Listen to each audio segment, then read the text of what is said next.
So I got an odd question for everybody here. Has anyone tried pineapple pizza? Like, no, really. Has anyone really tried pineapple on pizza? Here's the thing about it, is that you think it's gonna suck.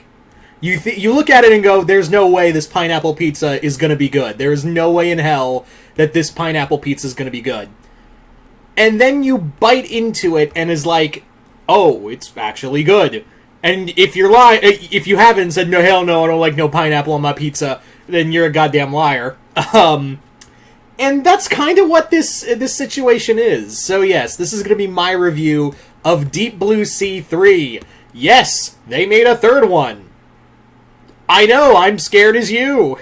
And I gotta be real with you. The moment I heard that we were getting a third Deep Blue Sea movie, I was like, how? Because that second one sucked so much. It was like poor quality, it was, acting sucked, the quality sucked, the budget was clearly small. This felt like an Asylum movie, anything else. So it goes without saying that my expectations for Deep Blue Sea 3 were kind of low. But, in all honesty, it's pretty good. It's like the pineapple pizza of the trilogy. It's actually kind of funny because I kind of equated this when I was watching the movie. I was like, oh, it's like Exorcist 3, where the third movie saves the franchise and does damage control after the second one shit the bed so hard. So yeah, this is like that same. That's what I equate it to with this trilogy now. Yeah. So believe it or not, Deep Blue Sea 3 is actually worth watching. I know. Weird fucking year this has been, right? So let's talk about the story of the movie. So the story is that it centers around this young woman who's in this former fishing village in Africa, and studying the effects of global warming on sharks, especially great whites. When her ex-boyfriend comes in with a mercenary team looking for 3 genetically altered bull sharks, who were apparently the carryover from an escaped bull shark from the second movie. That's the weird thing, is that this movie ties together all 3, like the other 2 movies, yeah. Whereas the second one tried to be like a reboot to the franchise, and only like barely being tethered to the first one. This one actually says, no, we're gonna make all 3 movies are gonna be in canon. Yeah, it had the balls to say, yeah, we're going to count Deep Blue Sea 2 as canon. So good on ya. You had bigger balls than I thought you did, Deep Blue Sea 3.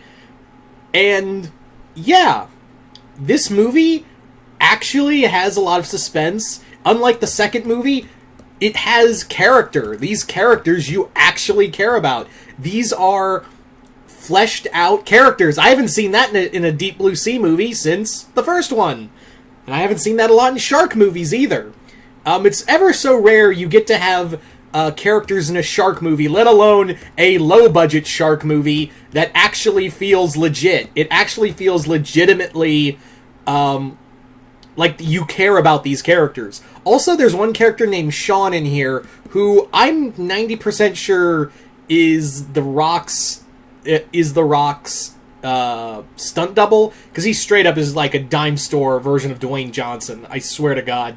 I could be wrong. I think that's supposed to be The Rock's stunt double. I could be wrong, but god damn, does he look like a dime. He's pretty much like you should just call him the Pebble or the Boulder. Anyway, sorry. And this movie does take some really interesting, turns. The CGI for the sharks is not great, but I have seen way worse on CGI sharks. I have seen way worse, and this is presentable CGI for a low-budget movie. Like, they put some effort in here. There's some great wide shots. There's some really good cinematography. I don't know who is in charge of it, but the cinematographer better damn well get a raise, because there's some great shots in here. The shark violence is over the top, but this movie knows what it's trying to be and goes on its merry way. But it's never like, here's the other thing I like about this, is that while this movie knows that it's the third movie in a franchise that shouldn't exist, you gotta hand it to them that they at least played to their strengths, but not in a way that's like, haha, aren't we so self-aware? No, they know what they're doing, but at the same time, they're not being, like, really, like, hostile towards the audience and being like, haha, isn't this so funny? We're doing something really dumb. It's more like, yeah, you know what you're watching. You rented this. You know what you're watching. So we're just gonna give you what you want. We're not gonna be mocking about it. And that's cool. So rarely do you get to see a non, self-aware shark movie this over the top. Yeah.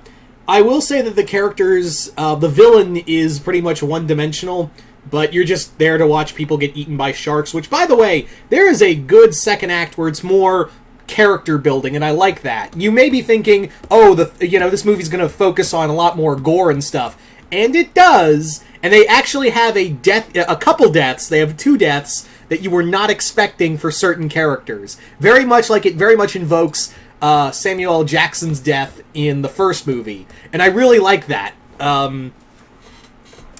So I really dug that in this film, is that they go for, doing stuff, doing the whole twists and turns like in the first movie, and not be self-aware about it at the same time. It takes you a moment, it's like, oh, that's what they were going for. Okay, I get that. The gore effects in here are alright. There is one. The first one you'll see is like, oh, that's pretty cool. The others, they're kind of like, eh. But at the same time, you're not expecting a lot. You're not expecting... In this movie, sometimes the budget does show, but it's never like... They know what they're doing with their budget. And I feel like they played to their strengths in that regard, where they were like, yeah, we kind of know where this is, where we're going with this, so we will just, we'll play with what we have and not try to overextend ourselves. So I like that. I really enjoyed that. And if they get this same team from this movie, if they ever decide to do a 4th movie, I would really like them to get the same team from the 3rd movie and just do this. Like, yeah, Warner Brothers, Deep Blue Sea, it's very obvious that you want Deep Blue Sea to be your new low-budget films to compete with the copious amount of Tremors sequels. So it's been you ain't slick when you're trying to make several sequels to a movie that was back in the 90s. You're gonna make, I swear, this is what I think is gonna happen, is that they're going to make Deep Blue Sea the new Tremor sequels that come out bi-yearly. At least that looks like the case, and hopefully they all have this same level of quality. Not the quality of the 2nd movie, the 3rd movie. So yeah, so this movie, like I said, it's like a pineapple pizza. You think it's gonna suck, and then you bite into it, and it's pretty good. But I wouldn't suggest buying this movie. This is a rental. This is very much a rental movie. I will say that. This is very much a rental film. So yeah, I recommend it. It's definitely, worth checking out. If you're curious, I give it a thumbs up. I definitely give it a 100% thumbs up. But you guys tell me in the comments below. If you've seen Deep Blue Sea 3, comment below, let me know what you guys thought of it. Like it, hate it, and would you be opposed to a Deep Blue Sea 4? I wouldn't be, as long as they got this team and this director to do another movie. If it's not, then, fuck off with that noise. But yeah. So, there you go, guys. That is pretty much my review, and once again, I'm Mr. Multiverse. I'll see you next time in the Multiverse.